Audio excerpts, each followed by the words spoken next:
Catherine Marlowe stood on the veranda of Oakidge plantation, fanning herself against the oppressive August heat, when she saw him for the first time. The wagon rolled up the long dirt road, kicking up dust that hung in the still air like a curtain. Her husband, Richard Marlowe, sat beside the driver, gesturing animatedly as he always did when he'd made what he considered a good purchase. But it was the figure chained in the back of the wagon that made Catherine's breath catch in her throat. He was enormous. Even sitting, hunched forward with his wrists shackled to the wagon bed, he towered over the two guards positioned on either side of him. His shoulders were so broad they seemed to block out the sun behind him. His hands, even bound, looked like they could crush a man's skull with minimal effort. And yet, there was something strange about him, a quality Catherine couldn't quite identify. He kept his head down, his posture submissive, almost defeated. He coughed periodically, a wet, rattling sound that suggested illness. His clothes hung loose on his frame, as if he'd recently lost weight. "Catherine," Richard called out as the wagon came to a stop, "come see what I've acquired. Wait until you see the size of this one. He'll do the work of 3 men. Catherine descended the steps slowly, her silk skirts rustling, her hand gripping the railing. She had seen many slaves arrive at Oakidge over the years. The plantation held 43 at present, but none had ever looked quite like this. As she approached, the giant raised his head slightly, just enough for her to see his eyes. They were dark, intelligent, and for the briefest moment, she saw something flash across them, something that looked almost like calculation, before he lowered his gaze again and coughed into his bound hands. "He's sick," Catherine observed, stepping back instinctively.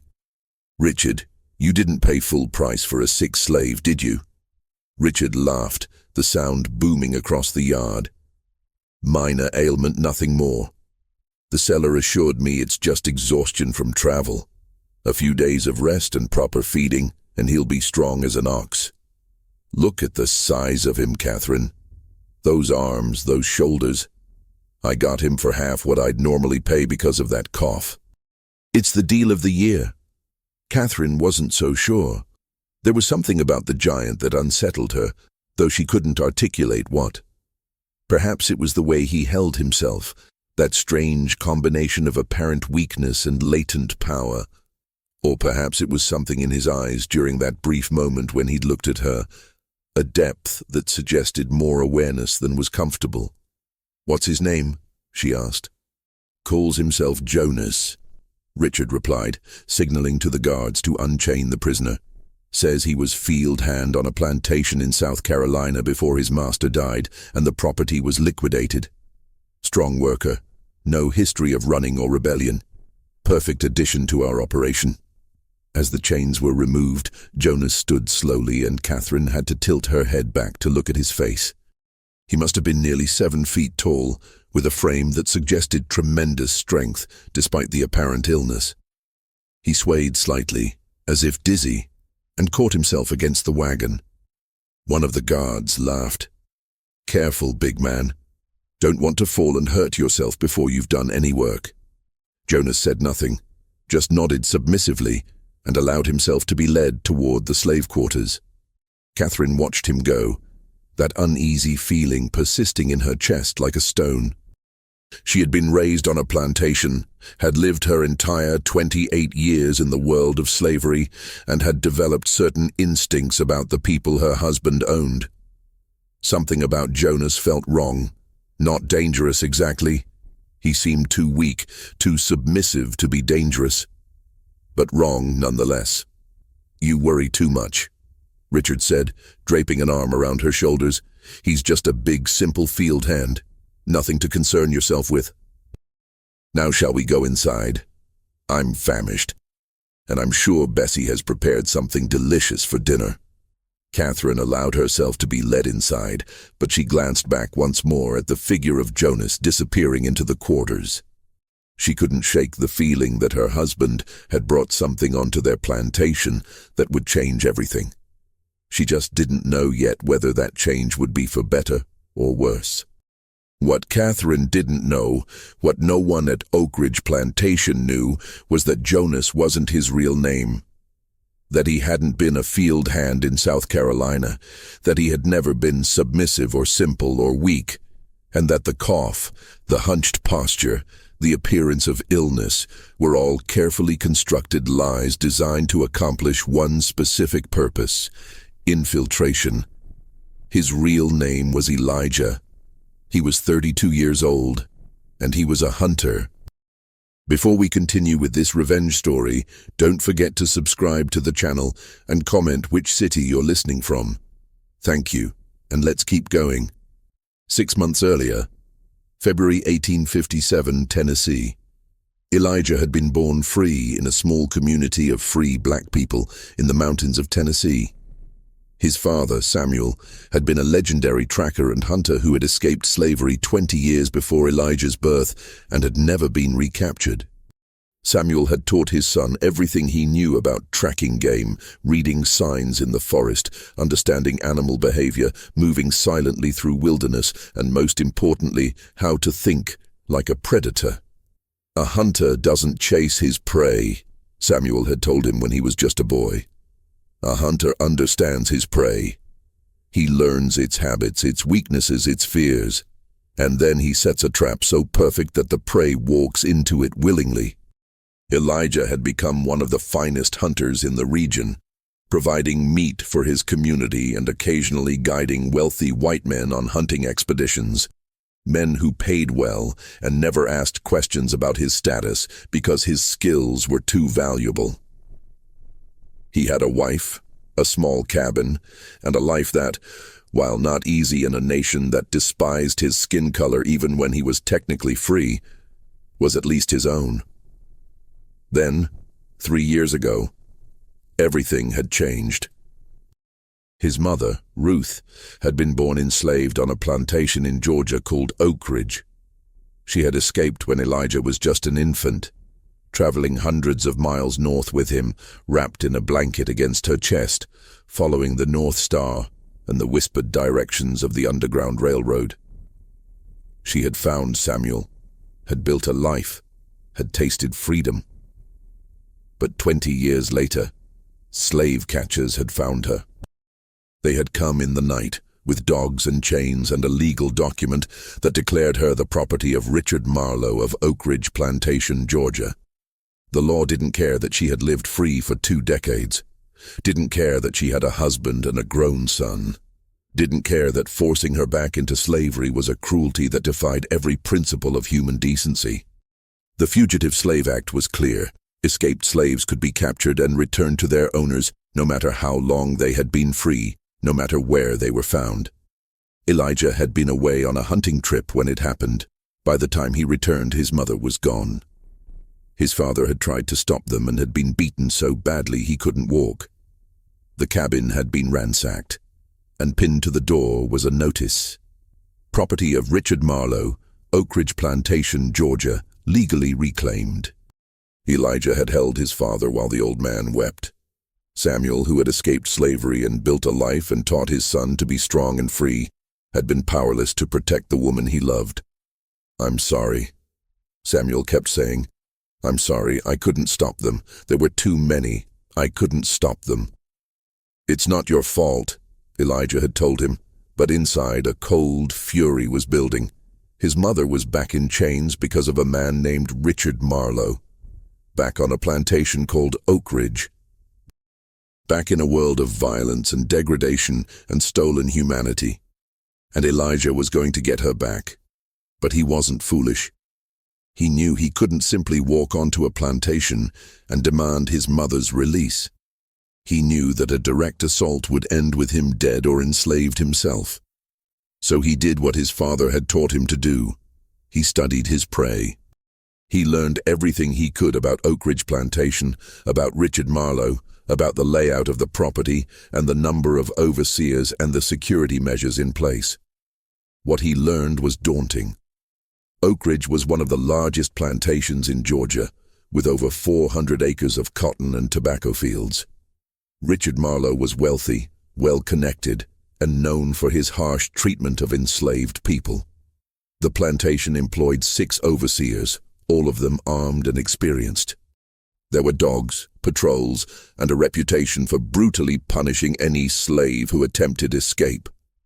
A direct rescue was impossible, but infiltration, that might work. So Elijah had devised a plan that was audacious to the point of madness. He would get himself sold to Richard Marlowe. He would enter Oakidge plantation not as a rescuer, but as property. Once inside, he would gather information, find his mother, and execute an escape that would free not just her, but as many others as possible. And in the process, he would destroy Richard Marlowe's operation so thoroughly that the man would never recover. It took 6 months of preparation. Elijah had to learn to act like a slave, to adopt the posture, the speech patterns, the submissive behavior that white people expected. He had to suppress every instinct that made him free and strong. He had to become, at least externally, the kind of property that would be bought and sold. The hardest part was allowing himself to be captured. He had traveled south to the borders of slave territory and had deliberately allowed a slave patrol to find him. He had claimed to be a runaway from a plantation in South Carolina, had given false information about his owner, had acted confused and frightened and weak. The patrol had believed him because he gave them what they expected to see: a big, simple Negro who had made a foolish attempt at freedom and was now resigned to his fate. He was taken to a slave jail in Augusta, where he spent 2 weeks in chains, continuing his performance. He developed a convincing cough by breathing in dust and irritating his throat. He hunched his shoulders and moved slowly, as if exhausted. He spoke in the deferential tones that white people expected, always averting his eyes, always acting as if he had been beaten into submission. When the traders began preparing for the next auction, Elijah made sure to be placed in the category of questionable health. Valuable for his size, but risky because of the apparent illness. He knew that Richard Marlowe was known to attend these auctions looking for bargains, slaves he could purchase cheaply because of some minor defect, and then work to death in his fields. Sure enough, when the auction day came, Richard Marlowe was there. And when Elijah was brought onto the auction block, hunched and coughing, with his massive frame hidden beneath a posture of weakness, Marlowe's eyes lit up with greed. Here was a slave who looked like he could do tremendous work, available at a discount because of a temporary illness. The bidding was brief. Most buyers were skeptical of the cough, worried about disease. But Marlowe was confident, and when the auction ended, Elijah had a new owner. He had successfully infiltrated Oakidge plantation. Now came the hard part. The first week at Oakidge was designed to break him, to test whether he was worth the investment Richard Marlowe had made. Elijah was assigned to the cotton fields, the most brutal work on the plantation, where men and women labored from dawn until well past dusk under the supervision of overseers who carried whips and used them liberally. The head overseer was a man named Garrett Pike, a veteran of plantation management who had worked at Oakidge for 15 years. Pike was shorter than Elijah by a foot, but he carried himself with the confidence of someone who held absolute power over other human beings. On Elijah's first morning, Pike looked him up and down with undisguised contempt. "So you're the giant the master bought," Pike said, circling Elijah like a predator examining prey. "Big man with a cough. Let's see if you can actually work, or if the master wasted his money." Elijah kept his head down and said nothing, maintaining the submissive posture he had perfected. Pike smiled, a cruel expression that didn't reach his eyes. "You'll be in the West Field, starting today. You'll pick cotton from sunup to sundown. You'll fill your basket to the top, same as everyone else. If you fall behind, you'll be encouraged to work faster. If you slack off, you'll be reminded of your place. If you cause any trouble, you'll learn why runaways from Oakidge are so rare. Do you understand?" "Yes, sir," Elijah said quietly, injecting just the right amount of fear into his voice. "Good. Now get to work." The west field stretched for acres, row after row of cotton plants, heavy with bolls that needed to be picked. 40 slaves worked the field, their fingers moving with practiced efficiency as they plucked cotton and dropped it into the large baskets strapped to their backs. An overseer patrolled the rows on horseback, a whip coiled at his belt, watching for any sign of slacking. Elijah took his position at the end of a row and began picking. His massive hands, which could track a deer through miles of forest and set traps that even the craftiest predators couldn't avoid, now performed the mindless, repetitive task of pulling cotton from plants. He worked slowly at first, maintaining the appearance of weakness, coughing periodically to remind everyone of his supposed illness, but he was also observing, watching the overseer's patrol patterns, counting how many guards were visible at any given time, noting which slaves seemed broken and which still had fight in their eyes. Learning the layout of the fields, the location of the tree line, the distance to various buildings. Every detail was stored away, pieces of a puzzle he was slowly assembling. By midday, his basket was only half full, far behind the other workers. The overseer on horseback noticed and rode over, stopping his horse inches from where Elijah stood. "You're slow, big man, very slow. Surely a giant like you can pick faster than that." Elijah coughed and kept his eyes down. "Sorry, sir, still feeling weak. I'll work faster." The overseer considered this, then without warning, struck Elijah across the back with his whip. The pain was sharp and immediate, but Elijah forced himself not to react beyond a small flinch. He'd experienced pain before, knife wounds from hunting accidents, broken bones from falls, burns from campfires. This was nothing he couldn't handle. But more importantly, he couldn't show strength, couldn't reveal that he was more than he appeared. "That's to help you remember to work faster," the overseer said. "Next time I come by, your basket better be fuller, or you'll get more than one." "Yes, sir," Elijah whispered. The overseer rode off, and Elijah resumed picking, now moving slightly faster but still maintaining his performance of weakness. An older woman working nearby glanced at him with sympathy. "Don't let them break you on the first day," she said quietly. "Pace yourself. Show just enough effort that they don't kill you, but not so much that they expect it every day." "Thank you," Elijah said, and meant it. This woman, her name was Abigail, he would learn later, had been at Oakidge for 20 years. She knew how to survive. As the sun climbed higher, the heat became oppressive. Sweat poured down Elijah's face and back. His hands, despite their size and strength, began to ache from the repetitive motion. But this was nothing compared to tracking game for days through mountain wilderness. This was nothing compared to what his mother was enduring somewhere on this plantation. That thought kept him going. Ruth was here, somewhere within these 400 acres. His mother was working, suffering, enduring. He just had to find her. By evening, when the bell finally rang to signal the end of the workday, Elijah's basket was nearly full. Not the fullest, but respectable enough that the overseers didn't punish him further. The slaves trudged back to their quarters, a collection of rough wooden cabins that housed the plantation's labor force.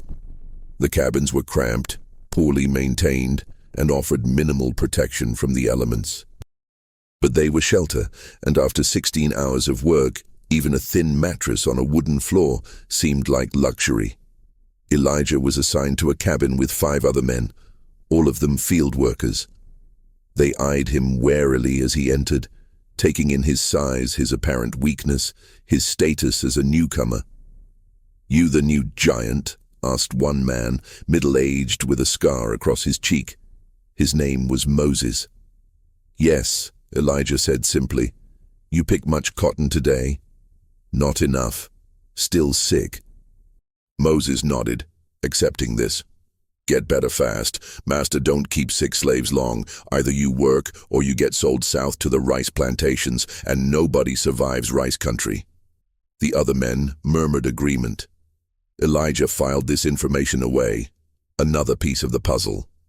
Oakidge was harsh, but apparently there were places even worse, and Marlowe wasn't above selling defective property to maximize his profit. That night, lying on his thin mattress while the others slept, Elijah began his real work. He had spent the day observing, learning the surface details of plantation life. But nights would be for deeper intelligence gathering, for moving silently through the darkness, avoiding detection, gathering the kind of information that would make his eventual plan possible. He waited until the cabin was silent except for snoring, then rose carefully. His size made stealth challenging, but his father had taught him how to move without sound, how to distribute his weight, how to breathe so quietly that even animals wouldn't detect him. These skills, honed over decades of hunting, now served a different purpose. He slipped out of the cabin into the humid Georgia night. The plantation was quiet, but not unguarded. Elijah could see torches in the distance where overseers maintained patrol routes. He could hear dogs barking somewhere beyond the main house, bloodhounds probably, trained to track runaways. This would require careful navigation. He moved through the shadows between buildings, staying low, avoiding open spaces. His destination tonight was simple reconnaissance, learn the layout of the quarters, identify which cabins housed which groups, locate the main house, the overseer residences, the storage buildings. Basic intelligence that would inform more complex operations later. As he crept past the women's quarters, he heard quiet weeping from inside one cabin. He paused, listening. A woman's voice, older, speaking in a tone that suggested she was comforting someone younger. The words were indistinct, but the emotion was clear. Pain, loss, exhaustion. His mother was in one of these cabins. He didn't know which one yet. Didn't dare risk searching tonight when he was still learning the patrol patterns. But knowing she was close made his chest tighten with emotion he couldn't afford to indulge. Not yet. Not until he had a plan that would actually work. He continued his circuit, noting everything. The main house was large and well lit even at night, with at least 2 people visible through windows. House slaves, probably, working late. The overseer cabins were positioned strategically around the property, ensuring that no area was completely unwatched. The storage buildings, where tools and supplies were kept, were locked but not heavily guarded. And in the distance, he could see the edge of the forest that bordered the plantation. Dark, dense, and offering potential escape routes if needed. After an hour of reconnaissance, Elijah returned to his cabin and slipped back onto his mattress. None of the other men had stirred. He lay there in the darkness, processing what he'd learned, beginning to form the outline of a plan that would require patience, precision, and a level of deception he'd never attempted before. He would need to maintain his performance of weakness for weeks, maybe months. Long enough to earn a degree of trust, or at least to be dismissed as harmless. Long enough to learn more about the overseers, their personalities, their weaknesses, their habits. Long enough to make contact with his mother and assess her condition. Long enough to identify allies among the slaves who might be willing to risk everything for freedom. And then, when the time was right, he would stop being Jonas the weak field hand and become Elijah the hunter once more. And Richard Marlowe's plantation would learn what it meant to be prey. The next morning came too early, announced by a bell that rang across the plantation at dawn. The slaves rose immediately, knowing that delays resulted in punishment. They were given a brief period to eat, a meager breakfast of cornmeal mush and water, before being marched back to the fields. Elijah fell into the routine, continuing his performance. He picked cotton slowly but steadily, just fast enough to avoid beatings but not so fast as to seem healthy. He coughed at regular intervals. He hunched his shoulders and moved as if every step required effort. And he watched, constantly, gathering more information. On the 3rd day, he made his first important discovery. During the midday break, when slaves were allowed a few minutes to drink water and rest, he noticed a woman working in the adjacent field who moved with a familiar grace, despite her obvious exhaustion. She was in her 50s with grey threading through her hair, and even from a distance, even after 3 years of separation, Elijah recognized her. Ruth, his mother. Every instinct screamed at him to go to her, to speak to her, to assure her that help had come. But he forced himself to remain still. Any unusual behavior would be noted by the overseers. Any connection between them would be remembered. He couldn't risk it. Not yet. But knowing she was there, seeing with his own eyes that she was alive, gave him renewed determination. She looked older than he remembered, thinner, with a weariness that broke his heart. But she was alive, and he was going to get her out. That evening he learned more about the plantation's hierarchy through conversations with his cabin mates. Moses, the scarred man, was surprisingly talkative once he decided Elijah wasn't a threat.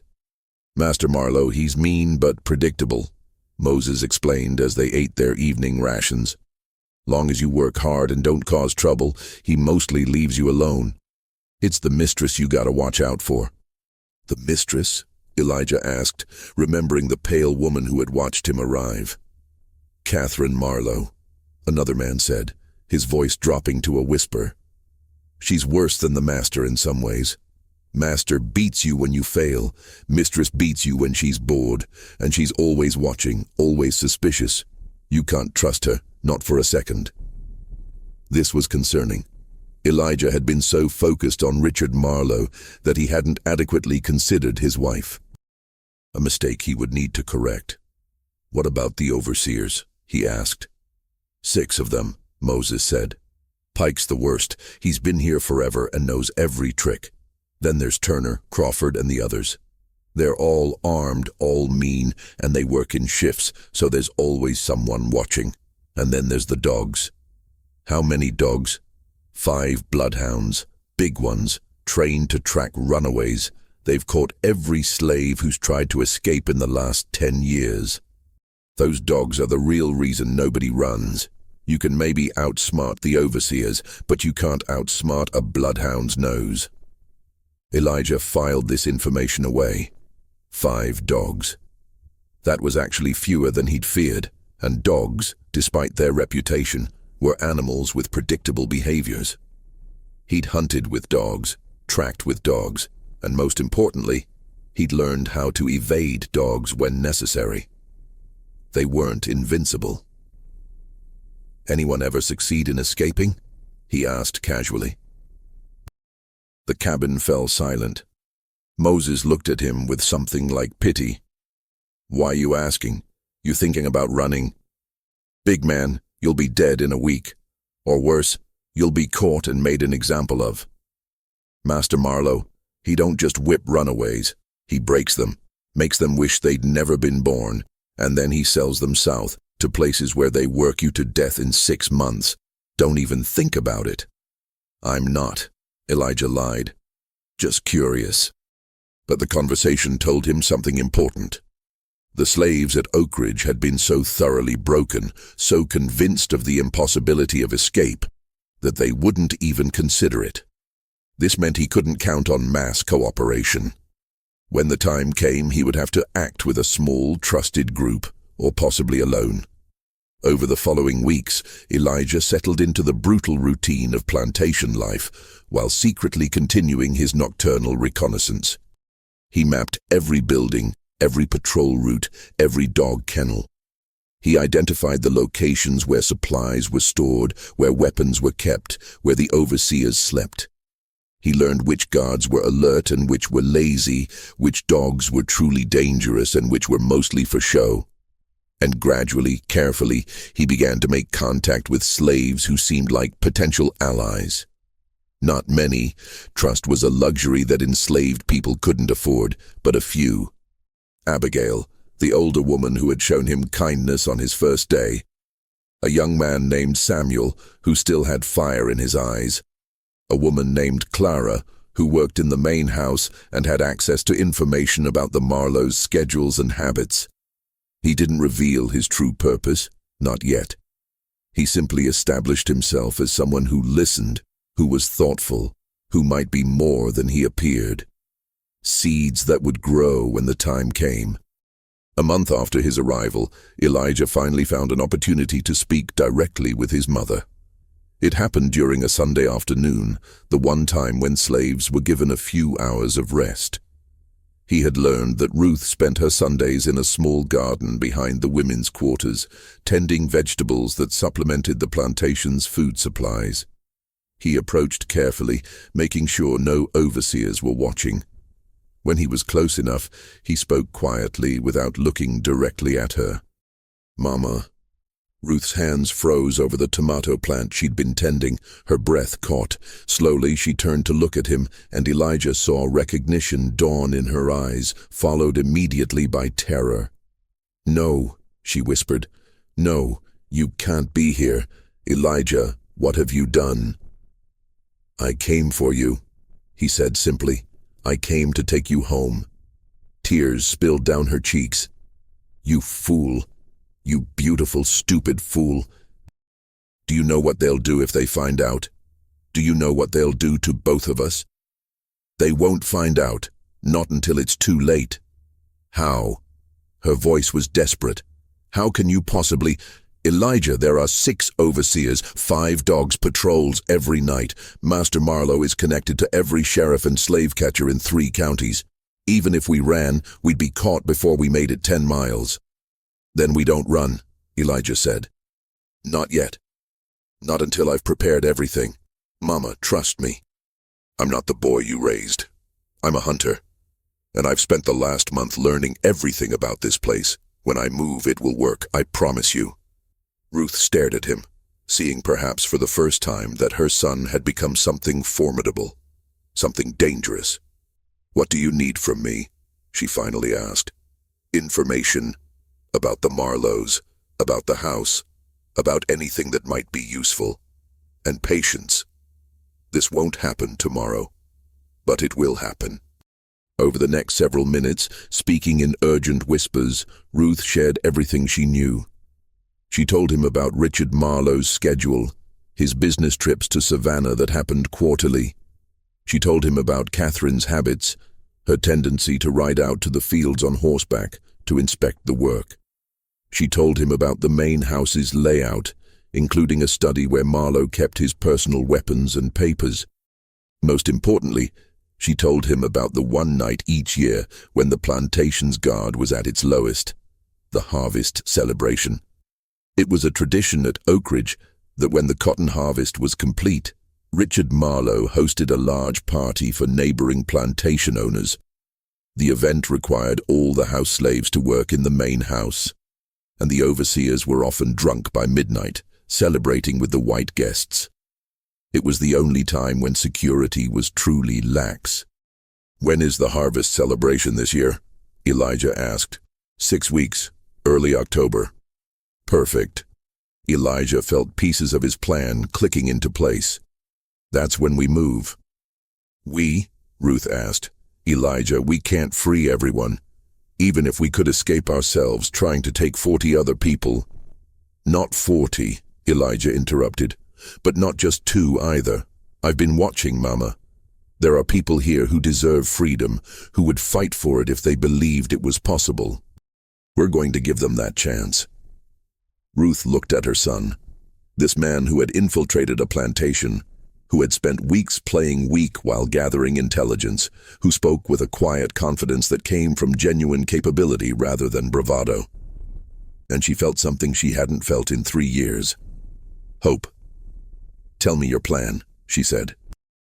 And for the next 20 minutes, while pretending to work in the garden, Elijah outlined exactly how he intended to destroy Richard Marlowe's operation and free not just his mother, but as many enslaved people as were willing to risk everything for liberation. It was audacious. It was dangerous. It relied on perfect timing and flawless execution. But it could work. And that night, as Elijah lay in his cabin pretending to sleep, he allowed himself a small smile. The trap was set. The prey had no idea what was coming, and in 6 weeks Oakidge plantation would learn what happened when you enslaved a hunter's mother. The giant they thought they'd bought wasn't weak, wasn't simple, wasn't broken. He was the most dangerous man they'd ever encounter, and their time was running out. The 6 weeks between Elijah's conversation with his mother and the harvest celebration passed with agonizing slowness, each day a carefully choreographed performance of submission while he refined every detail of his plan. The work in the cotton fields continued its brutal rhythm, dawn to dusk, 6 days a week, with only Sunday afternoons offering any respite. But Elijah used every moment strategically, turning his enslavement into an extended reconnaissance mission. His illness began to show signs of improvement, but slowly, gradually, in a way that seemed natural. He coughed less frequently. His posture straightened slightly. His cotton picking increased from half a basket per day to 3/4, then to a full basket. The overseers noticed and were pleased. Their investment was paying off. Richard Marlowe himself commented during one of his infrequent visits to the fields that the giant was finally earning his keep. Catherine Marlowe, however, remained suspicious. Elijah noticed her watching him more than the other slaves, her eyes narrowed, as if trying to solve a puzzle she couldn't quite articulate. She would ride out to the fields on her chestnut mare, ostensibly to inspect the work. But Elijah could feel her gaze lingering on him longer than necessary. It was unsettling, this attention. But he never acknowledged it, never gave her any reason to think he was anything other than what he appeared to be. During the 4th week of his preparation, Catherine approached him directly. It was midday, the sun blazing overhead, and Elijah was drinking water from the communal bucket when her horse stopped beside him. He immediately lowered his eyes, the gesture of deference so practiced now it was almost natural. "You," she said, her voice sharp. "Jonas, isn't it?" "Yes, ma'am," Elijah replied quietly, not looking up. "You've been here a month now. You're working better, stronger." "Yes, ma'am." "Thank you, ma'am. Look at me when I speak to you." Elijah raised his eyes slowly, making sure his expression showed nothing but respectful attention. Catherine studied his face for a long moment, her own expression unreadable. "There's something about you," she said finally. "Something I can't quite identify. You're different from the others. Smarter, perhaps. More aware." Every instinct screamed at Elijah to deny this, to deflect, to return to his performance of simple-minded obedience. But Catherine was perceptive in a way her husband wasn't, and complete denial might seem suspicious in itself. So he chose a middle path. "Just trying to work hard, ma'am.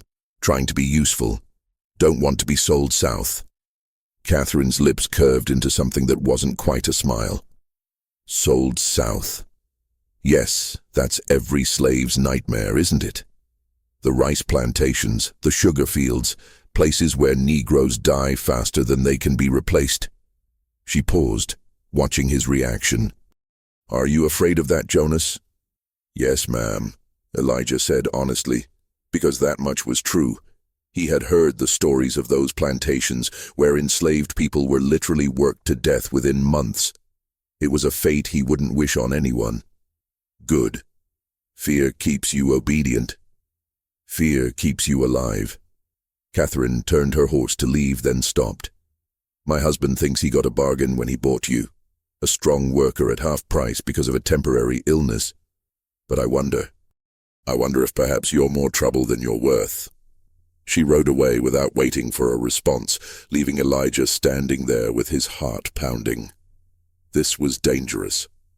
Catherine's suspicion, even if she couldn't articulate exactly what she suspected, was a threat to everything he'd planned. He would need to be even more careful around her. That evening he shared his concern with Ruth during one of their carefully arranged brief encounters. They had developed a system where they could exchange a few words during Sunday afternoons without attracting attention. And occasionally, when Ruth was assigned to work in the vegetable garden, Elijah could engineer reasons to be nearby. "Catherine's always been like that," Ruth said quietly, her hands moving mechanically as she pulled weeds. She watches everyone, looking for signs of resistance, of intelligence, of anything that might threaten their control. But she can't do anything based on suspicion alone, just keep being what they expect to see. What if she convinces Marlowe to sell me before the harvest celebration? She won't. Richard's too pleased with your cotton production. As long as you keep working hard, he won't get rid of you. Catherine may suspect something, but she has no proof, and Richard doesn't listen to her hunches. Elijah nodded, filing this information away. It highlighted something he'd already observed. The marriage between Richard and Catherine Marlowe was not one of equals. Catherine was intelligent and perceptive, but in the world they inhabited, her opinions mattered less than her husband's financial calculations. As long as Elijah was profitable, he was safe. During the 5th week, Elijah began the most dangerous phase of his preparation, recruiting allies. He had identified 5 slaves who seemed like potential collaborators. People who still had fight in them, who weren't completely broken by the system. The challenge was approaching them without revealing too much, without creating a conspiracy so large that someone might betray it out of fear or hope of reward. His first recruit was Abigail, the older woman who had shown him kindness on his first day. She was 57 years old, had been enslaved at Oakidge for 22 years, and had a quiet strength that came from surviving unspeakable hardships. Elijah approached her one Sunday afternoon, speaking in a voice barely above a whisper. "Abigail, can I ask you something? If you had a chance, a real chance to be free, would you take it even if it meant risking your life?" Abigail's hands stilled over the quilt she was mending. She didn't look at him, but her voice when she spoke was steady. "Every slave dreams of freedom, Jonas, but dreams don't mean anything when the reality is dogs and whips and slave catchers. Why are you asking? Because dreams can become reality if you plan carefully enough. If you're willing to be patient, if you're willing to fight when the moment comes." Now Abigail did look at him, her eyes searching his face. "Who are you really? You're not what you pretend to be, are you?" "I'm someone who keeps promises," Elijah said, "and I promised myself I'd free my mother from this place. But I can't do it alone. I need people I can trust. People who are willing to risk everything for a chance at freedom." "Your mother," Abigail repeated slowly. "Ruth, the woman in the vegetable garden. I should have seen it. You have her eyes. Will you help?" Abigail was silent for a long moment, weighing the risk against the possibility. Finally, she nodded. "What do you need me to do?" Over the next 2 weeks, Elijah carefully recruited 4 more allies. Samuel, a 23-year-old field hand who had seen his wife sold away the previous year and burned with quiet rage. Clara, who worked in the main house and had access to information about the Marlowe's routines. Moses, the scarred man from Elijah's cabin who had lived at Oakidge long enough to know every detail of its operation. And a woman named Hannah who worked in the kitchen and could provide access to certain supplies when needed. To each of them, Elijah revealed only what they needed to know. He told them that during the harvest celebration, when security would be at its weakest, they would make their move. He told them that he had a plan that would give them a genuine chance at freedom. He told them that it would be dangerous, that some of them might not survive, but that the alternative was remaining enslaved for the rest of their lives. All of them agreed to help, because even the smallest possibility of freedom was better than the certainty of bondage. The harvest celebration was scheduled for the first Saturday in October. As the date approached, Elijah could feel the tension building in his chest, a combination of anticipation and fear that he worked hard to conceal. Everything he had planned for the past 2 months would come down to a single night. If it worked, they would be free. If it failed, they would all die horribly. 3 days before the celebration, Richard Marlowe called all the slaves together in the yard for an announcement. It was unusual for him to address them directly. He typically left such communications to the overseers, but apparently this warranted his personal attention. "The harvest is complete," Marlowe announced, his voice carrying across the assembled crowd. "Thanks to your hard work." He said this as if they had any choice in the matter. "We've had our best cotton yield in 5 years. This Saturday, I'll be hosting plantation owners from across the county to celebrate our success. All house slaves will be working in the main house to serve our guests. The rest of you will remain in your quarters and will not, under any circumstances, venture near the main house. Is that understood?" A murmured chorus of, "Yes, master," rippled through the crowd. "Good. And just to ensure everyone remains where they belong, the overseers will be conducting periodic checks of the quarters throughout the evening. Anyone found where they shouldn't be will be dealt with severely." Elijah listened to this pronouncement with a sinking feeling. Periodic checks of the quarters would complicate his plans significantly. He had been counting on the overseers being distracted by the party, drinking with the guests, their attention focused on the main house rather than the slave quarters. This new security measure was a problem. That evening, he gathered his small group of allies behind the storage barn, where they could speak without being overheard. "We have a problem," he told them, explaining about the planned checks of the quarters. "If the overseers are patrolling regularly, it's going to be much harder to move without being detected." "So what do we do?" Samuel asked, his voice tight with tension. "Call it off?" "No," Elijah said firmly. "We adapt.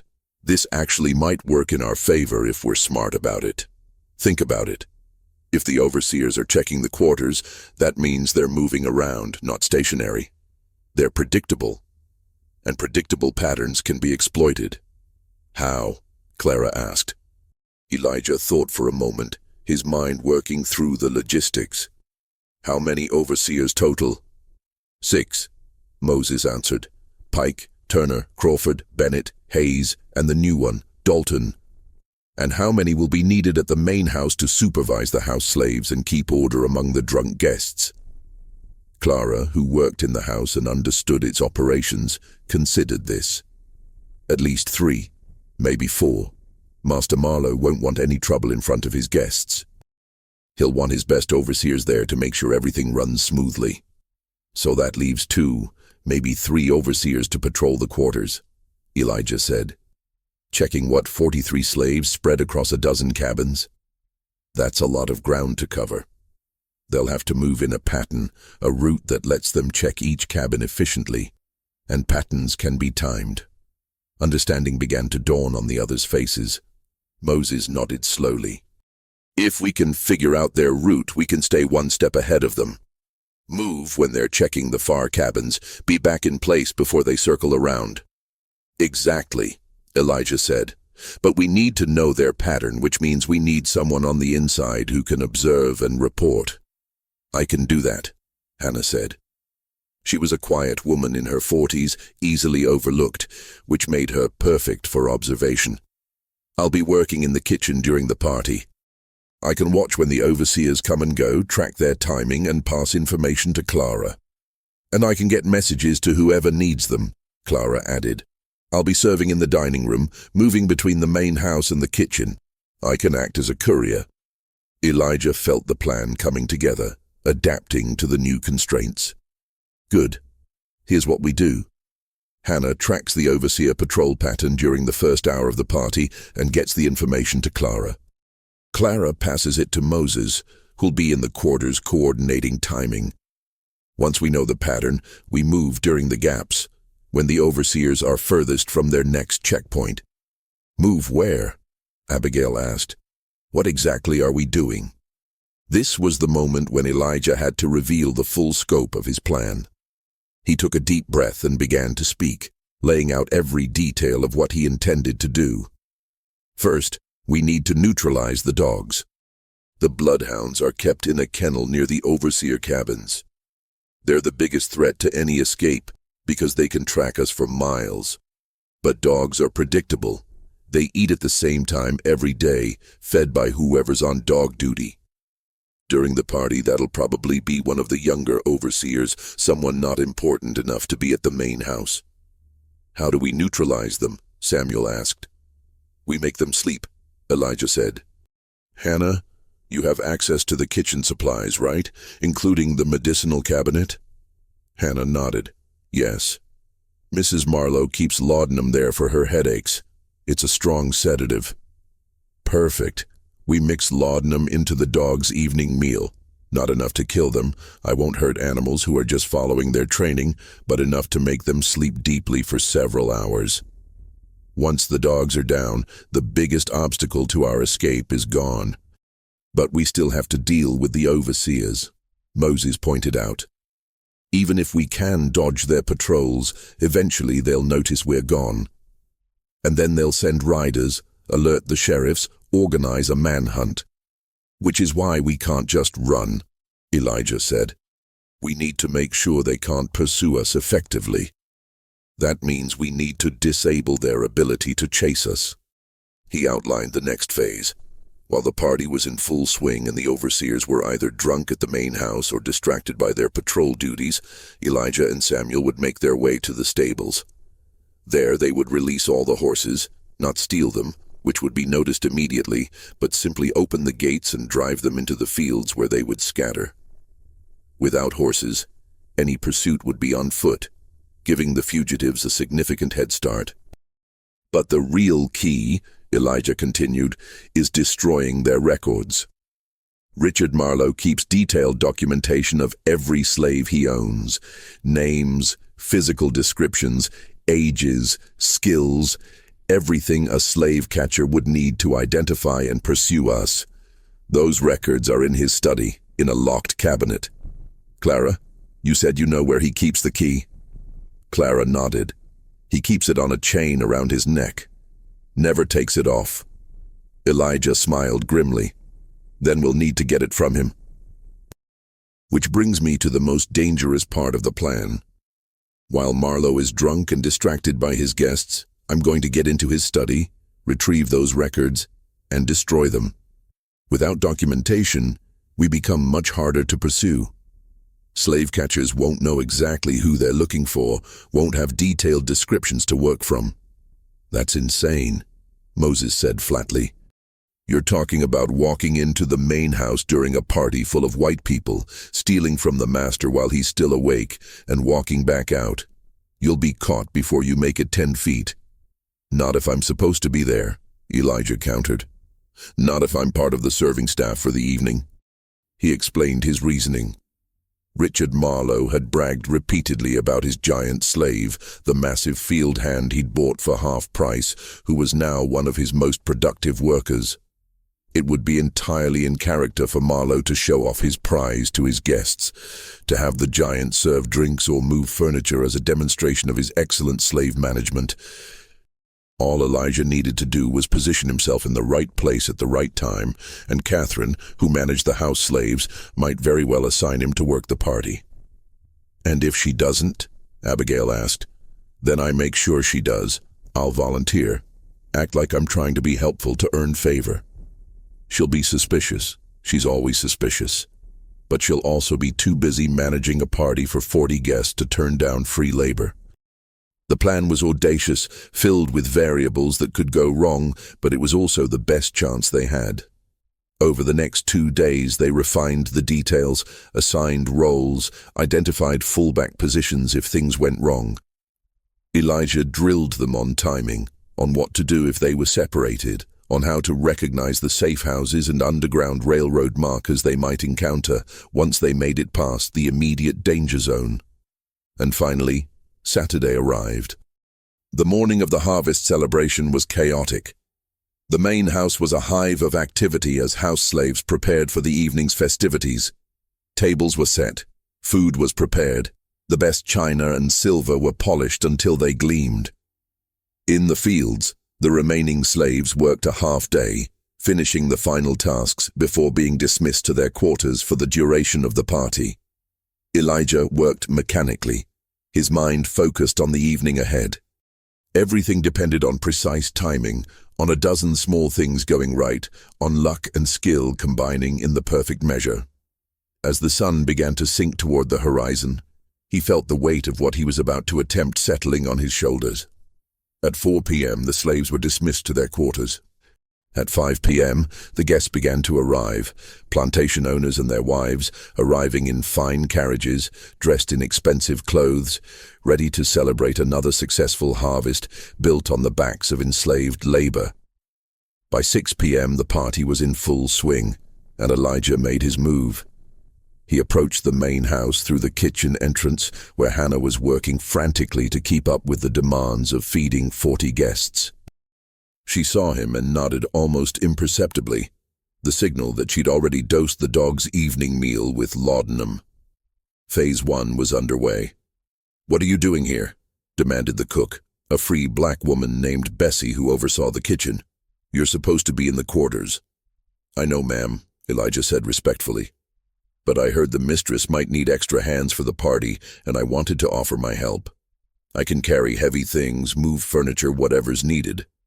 Bessie looked skeptical, but at that moment, Catherine Marlowe swept into the kitchen, her face flushed with stress. "Bessie, we need more chairs brought in from the storage room, and the heavy ones are too much for the houseboys. Do we have anyone?" She stopped when she saw Elijah. Her eyes narrowed. "What are you doing here, Jonas?" "Volunteering to help, ma'am. I'm strong.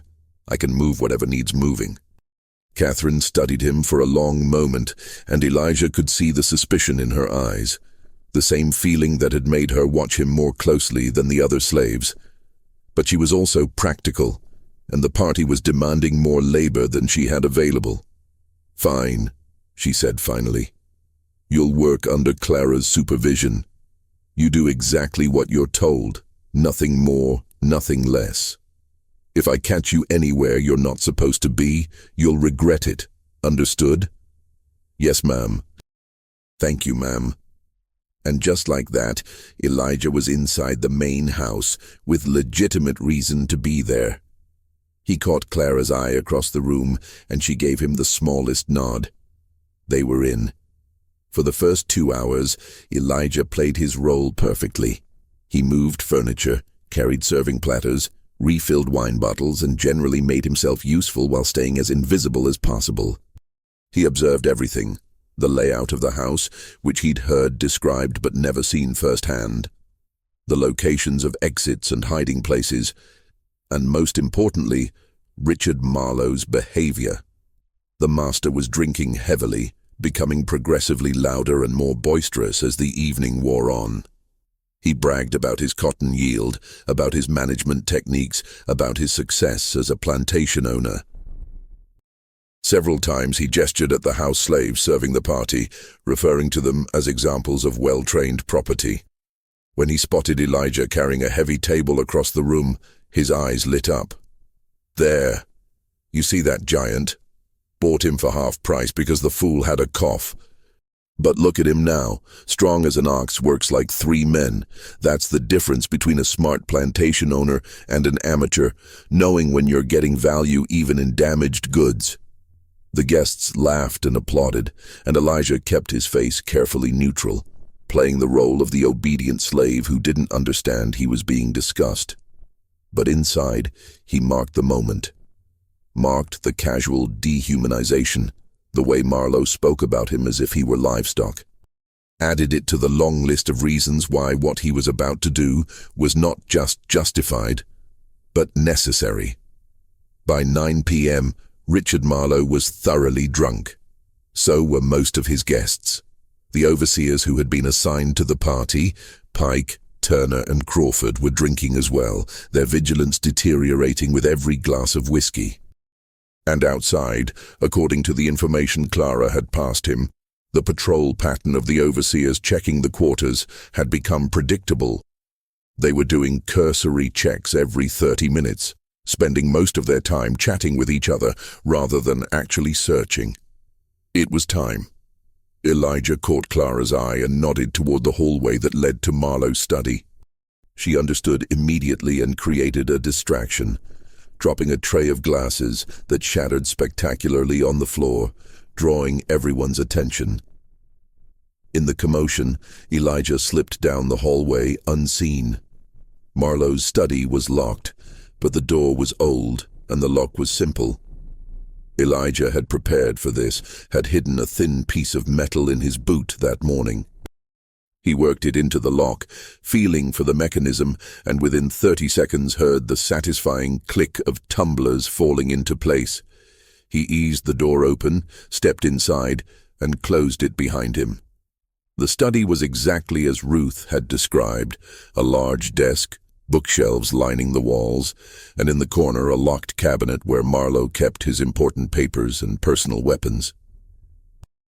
The cabinet was more secure than the door had been, and Elijah knew he couldn't pick this lock, not without tools he didn't have and time he couldn't spare, which meant he needed the key that hung on a chain around Richard Marlowe's neck. Elijah stood in the darkness of the study, considering his options. He could search for another way into the cabinet, but that would take time and might not succeed. He could abandon this part of the plan, but without destroying those records, their escape would be significantly more dangerous. Or he could do something audacious, something that would either work perfectly or get him killed. He chose audacity. Elijah left the study, slipped back down the hallway, and returned to the party. Richard Marlowe was now so drunk he was slurring his words, holding onto the table for balance. Perfect. Elijah approached with a wine bottle, playing the attentive servant. "More wine, master?" he asked quietly. Marlowe waved his glass in what might have been a nod. As Elijah poured, he stumbled, just slightly, just enough to jostle Marlowe's arm and spill wine down the front of his expensive jacket. "You clumsy fool!" Marlowe roared, suddenly furious despite his inebriation. Several guests turned to look. "Look what you've done. This jacket cost more than you're worth."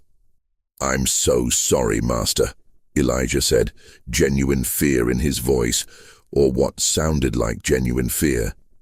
"Please, let me help clean it. If we get water on it quickly, it might not stain." Still cursing, Marlowe allowed himself to be led from the room by Elijah and Clara, who had materialized at exactly the right moment.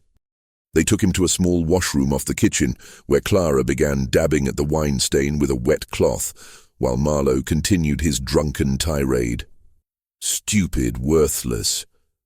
I should sell you south, rice plantations, teach you to be careful."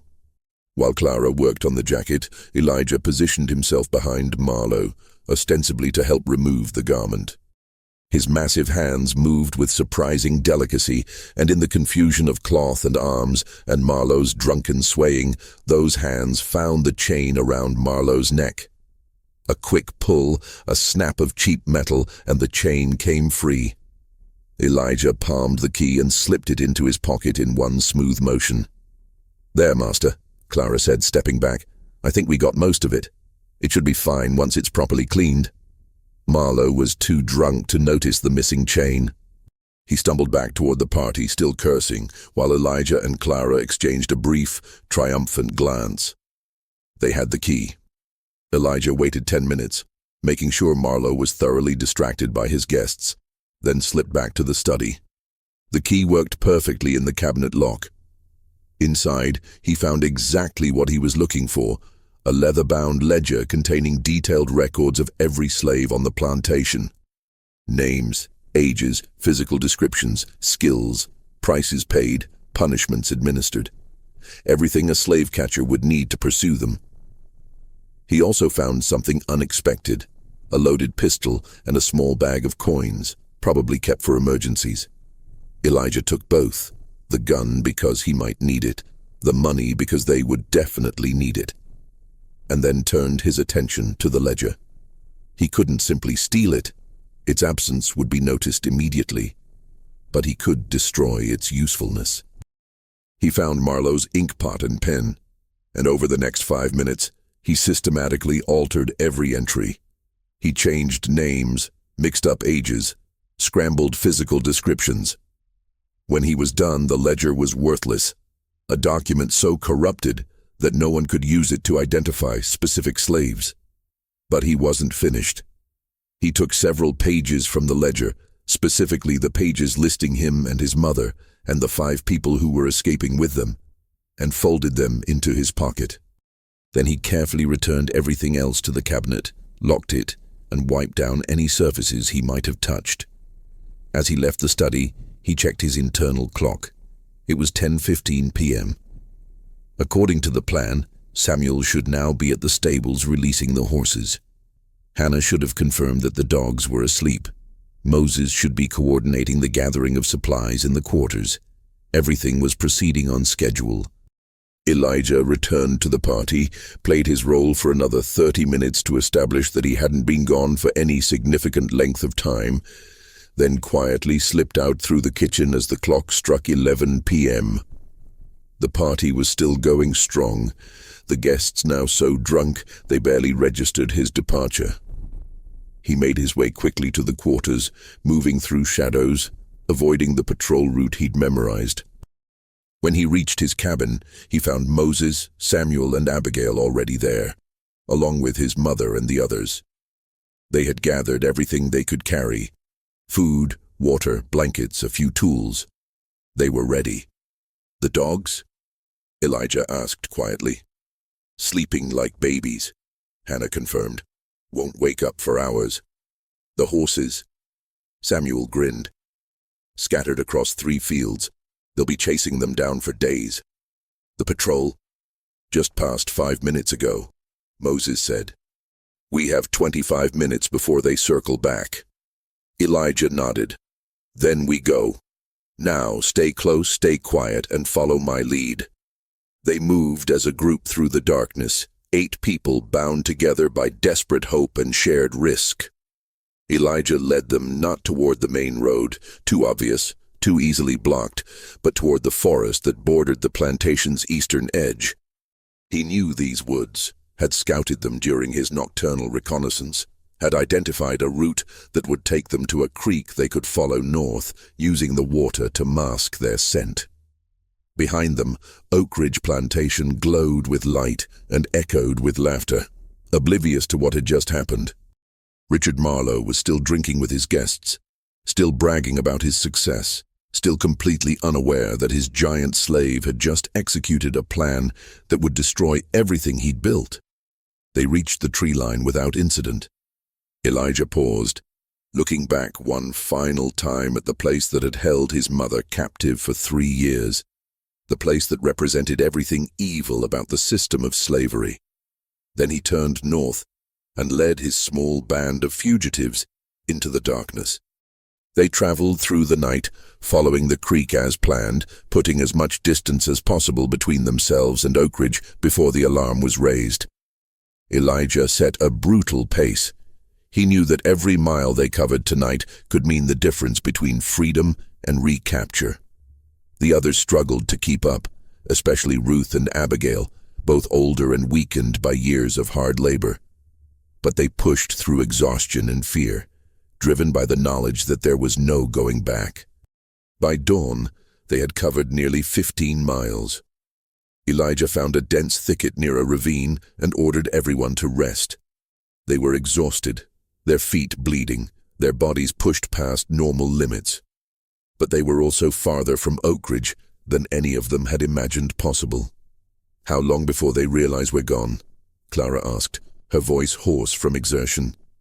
The party will probably continue until 2 or 3 in the morning, Elijah estimated.